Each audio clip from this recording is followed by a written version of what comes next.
नमस्कार मंडळी, वायफळच्या नव्या कोऱ्या भागामध्ये तुमचं स्वागत आहे. कोण आहोत आपण? सुबोध सुयोग नाव आहे माझं. सुयोग असं नाव आहे माझं. सुयोग आणि मी प्राची तुमचं स्वागत करत आहोत. आजच्या भागात इन मीन 3 नावाचं आमचं सत्र तुमच्या भेटीला घेऊन आलेलो आहे. 3 गोष्टी तुमच्यावर पटकन शेअर करणार आहोत आम्ही गप्पा मारताना. तर पटकन ते आपण इंट्रो लावून ते चालू करूच. सबस्क्राईब केलं नसेल तर करा. 75% जर तुम्ही असाल जे ज्यांनी नाही केले पण बघतायत, असं करू नका, सबस्क्राईब करून टाका. आणि पत्रव्यवहार वगैरे बद्दल आपण बोलूच थोड्या वेळातच ह्या भागामध्ये. आणि काय असतं एवढंच. हो.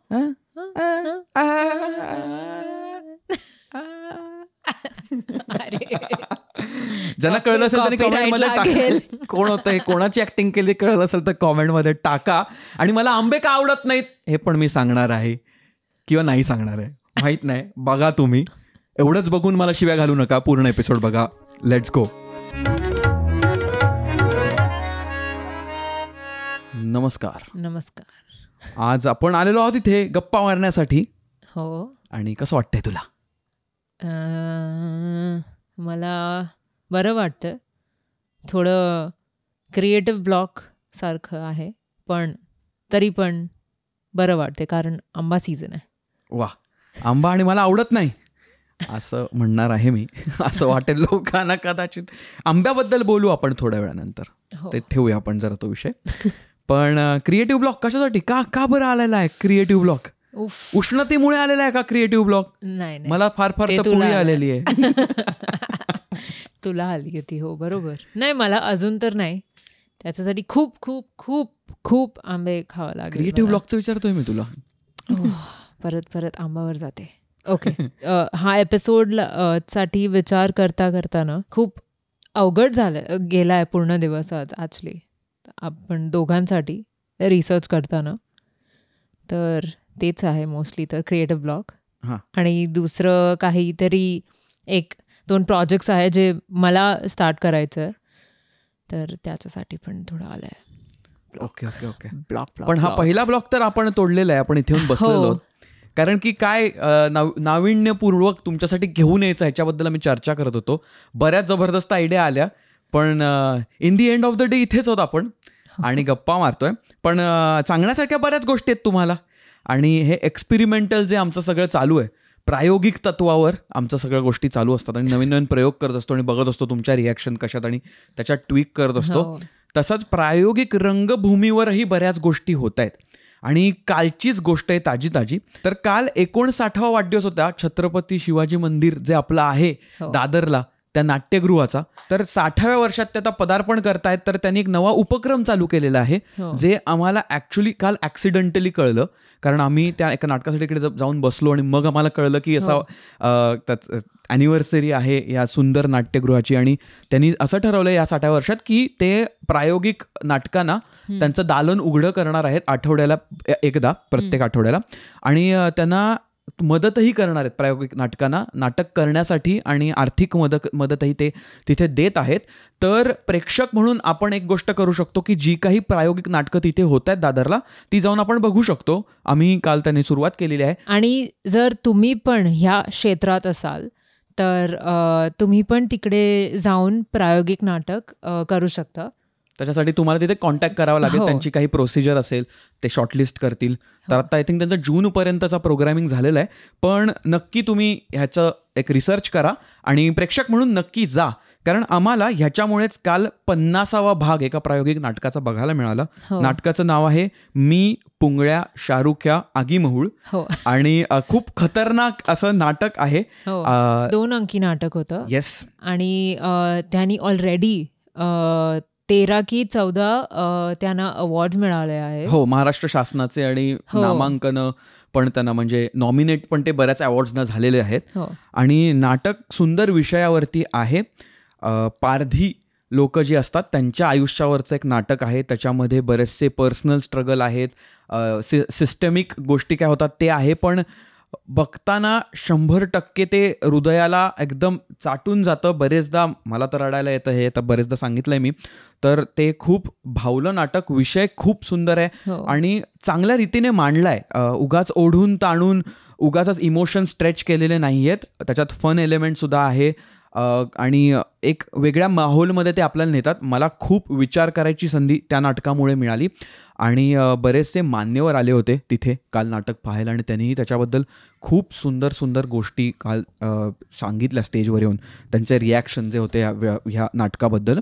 तर आम्हालाही त्याचा भाग होता आलं आणि भाग व्हायचं कारण असं होतं की आपलं वायफळ कथाकथन जो लाईव्ह होतो ऑफलाईन, त्याच्यात एक मुलगी आलेली, ती क्रू मेंबर होती त्या नाटकची आणि तिने आम्हाला त्याच्यासाठी ते नाटकचा प्रयोग बघायला इन्व्हाइट केलेला. 50वा तो पण 50वा हो.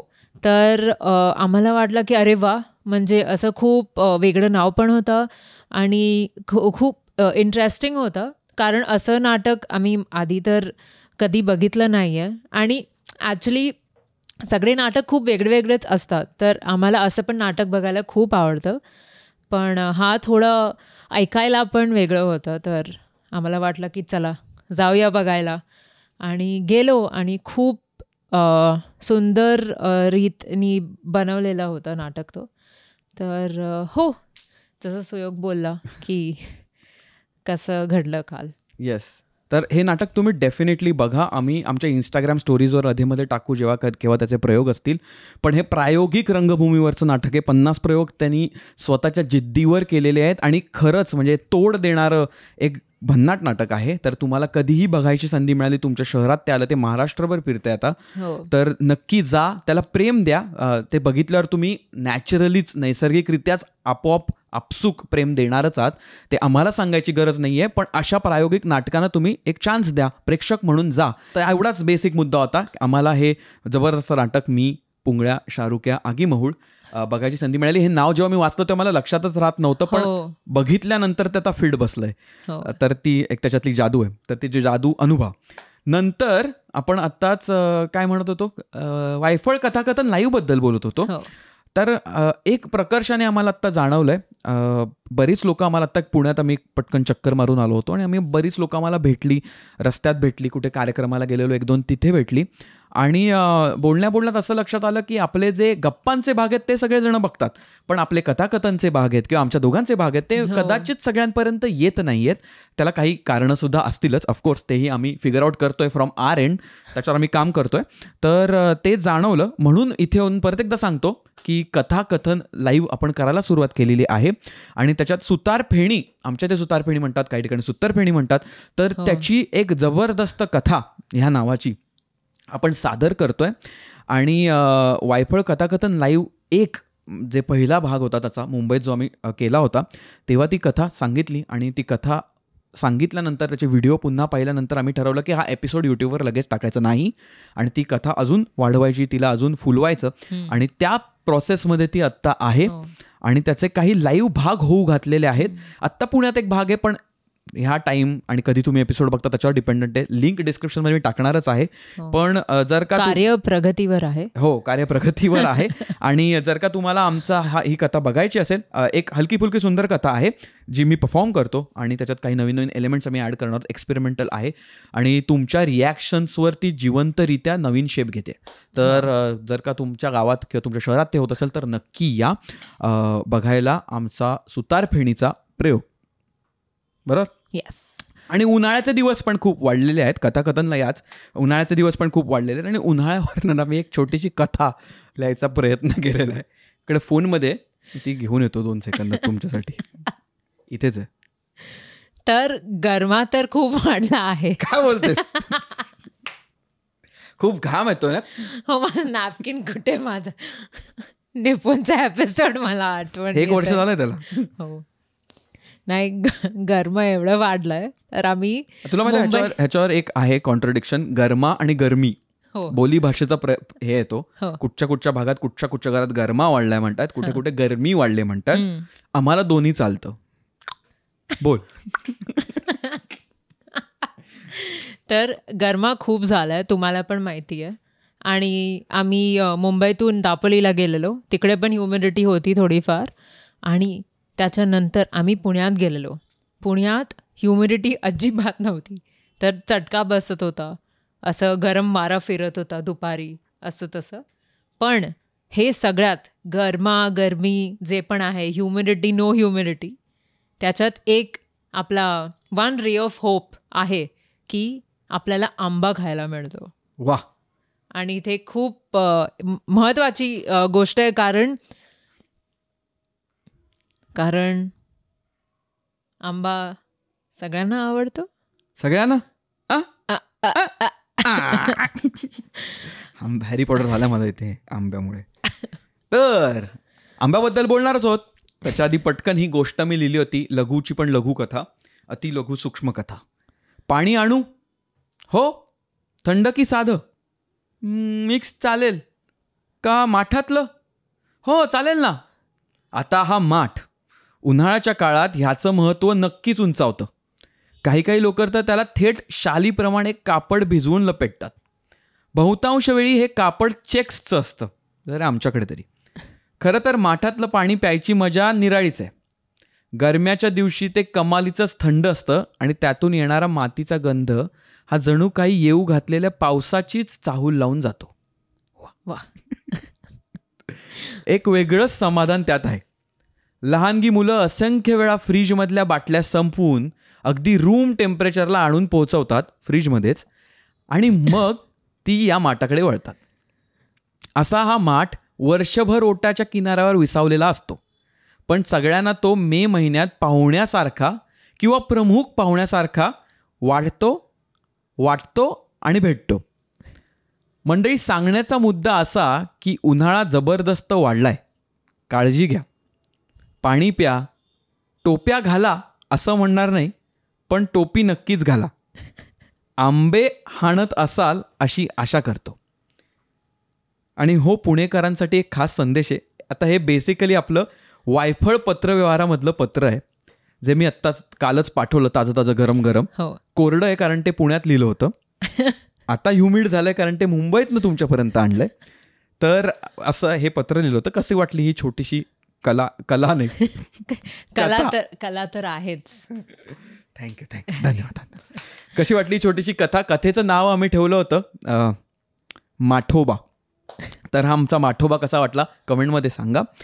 आणि पत्रव्यवहाराचा तुम्ही जर भाग झाला नसाल तर तिकडे ह्या सगळ्या ज्या कथा मी लिहायचा प्रयत्न करतोय किंवा ज्या प्रॅक्टिसने बेटर होत आहेत त्या तुमच्यापर्यंत येतील. बेटर होतात असं मला वाटतंय, म्हणजे तुम्ही सांगाच मला, पण त्या तुमच्यापर्यंत थेट ईमेल स्वरूपात येतील. तेही मंडळ आपलं आता बऱ्यापैकी मोठं होत आहे. तर तो एक मुद्दा आहे, कट टू आंबा. तुला हापूस आवडतो आंबा की पायरी? कारण आम्ही काल ना पायरी आंब्याचा आमरस खाल्ला आणि परवा हापूस आंब्याचा आमरस खाल्ला एक दिवस आधी. तर मग कंपॅरिझन झालं आणि आम्रखंड पण खाल्लं. मस्त एकदम जबरदस्तरित्या एकदम लाभ घेतलेला आहे आपण इकडे मिष्ठान्नाचा. पण पायरी माझ्यासाठी खूप स्पेशल आहे, कारण मला पायरीने खरंच लहानपणीची आठवण येते. हापूसने ऑफकोर्स येतेच, पण पायरी जरा जास्त जवळचा मला वाटतो. हापूस मला आवडतो. उगाच कॉमेंट सेक्शनमध्ये येऊन माझ्यावर हल्ले करू नका. हापूस आवडतोच मला, पण पायरीला तो एक असा रॉनेस असतो ना, इम्परफेक्ट, आणि त्याचा फ्लेवर आणि तो चुपून खायचा मी म्हणतो, काही लोक चोखून खायचा म्हणतात. तर तो आंबा असं ते वरचं काढून असं पिळून ते पाणी विणी असं चुपून खाण्यात जी मजा आहे ती निराळीच आहे. आणि ती तुम्हीही घेत असाल तर तुमचा आंबा खातानाचा एक फोटो इंस्टाग्रामच्या स्टोरीवर चिकटवावा आणि वायफळला त्याच्यात टॅग करावं. जर का तुम्हाला स्वतःचा चेहरा दाखवायचा नसेल, कारण आंब्यामुळे तुमचाही हॅरी पॉटर झाला असेल, तर हात असा ओघळ इथे आलेला असा हाताचा फोटो पण आंब्यासकट चालेल. कशी वाटली कल्पना? मग अरे काय, इथेच आले पुळी, पायरीने आणली पुळी म्हणून. पायरीमुळेच तुला वाटतं? माहित नाही, कोणता तरी आंबा खाल्लाय का? खूप म्हणजे खूप नाही म्हणता येणार, पण खाल्लंय. म्हणजे दररोज एक तर आंबा खाल्लाय. काही पदार्थ म्हणजे खाल्लंच आहे. येस. तर तुम्ही आंबे खात राहा, पुळ्या येऊ देत. परत पावसाळ्यात जातील पुळ्या. पुण्यात काय उन्हाळ्यासारख्यात येतं जातं. म्हणजे मॅनेज करा तुमची बॉडी हीट वगैरे. आणि खूप पाणी प्या, माठाचं पाणी प्या. पाणी प्या. माठवा का पाणी पी रहो. ते माठाचा आता तर बॉटल पण येत आहे, तर खूप सोपं झालंय. ते विकत घेण्यासाठी वायफळ हा कोड तुम्ही माठाचं पाणी पिया. पाणी जपून वापरा. कारण कटौती चल रही है बिटुआ असं पण असेल काही ठिकाणी. कटौती. आमचे वॉचमन का मला म्हणाले होते पाणी येणार नाही आज किंवा कटौती चल रही है. कटौती म्हटलं चालेल, काही हरकत नाही. थँक्यू काका, आम्हाला तुम्ही वॉर्निंग दिल्याबद्दल. तर आम्ही बालदी भरून ठेवतो आता. खरंय. एवढं बोलूया. शेवटचा शब्द देऊया का पटकन? काय द्यायचं? शब्द शब्द शब्द शब्द शब्द शब्द शब्द शब्द माती का? कारण माठोबा. चालेल, माती. कारण मातीचं बनलेला असतो माठ, माठात असतं पाणी, किंवा म्हणून दिला तुम्हाला शब्द मी माती. रिव्हर्स थांबा. किंवा आणि अथवा मँगोबा. मँगोबा हा शब्द तुम्ही कमेंटमध्ये टाका आणि तुम्ही टाकलात तर आम्हाला कळेल तुम्ही शेवटपर्यंत बघितलेला आहे. आजचा भाग हा आपल्या पत्रव्यवहारातल्या इन मीन 3 नावाच्या सदरावर थोडा आधारित होता. जसे आम्ही 3 गोष्टी ज्या आम्हाला भावलेल्या असतात त्या सांगतो. आजच्या भागात 2 गोष्टी आम्ही ज्या करतो त्याच तुम्हाला सांगितल्यात. आणि भावलेली गोष्ट म्हणजे आपली दादरचं आपलं नाट्यगृह आहे छत्रपती शिवाजी मंदिर, त्याच्याबद्दल आपण बोललो आणि नाटकाबद्दल बोललो. आणि मग आपल्या कथाकथन वायफळच्या कार्यक्रमाला या, सुतारफेणी बघायला या कृपा करून. आणि तिसरी गोष्ट काय होती? पत्र वाचलं आपण एक माठोबातलं. तर एवढं बोलतो आम्ही आणि तुम्हाला पुढच्या भागात लवकरच भेटतो. तोपर्यंत तुम्ही काळजी घ्या स्वतःची आणि आंबे खात राहा, पाणी पित राहा, सावलीत राहा, टोप्या घालू नका, टोपी घाला.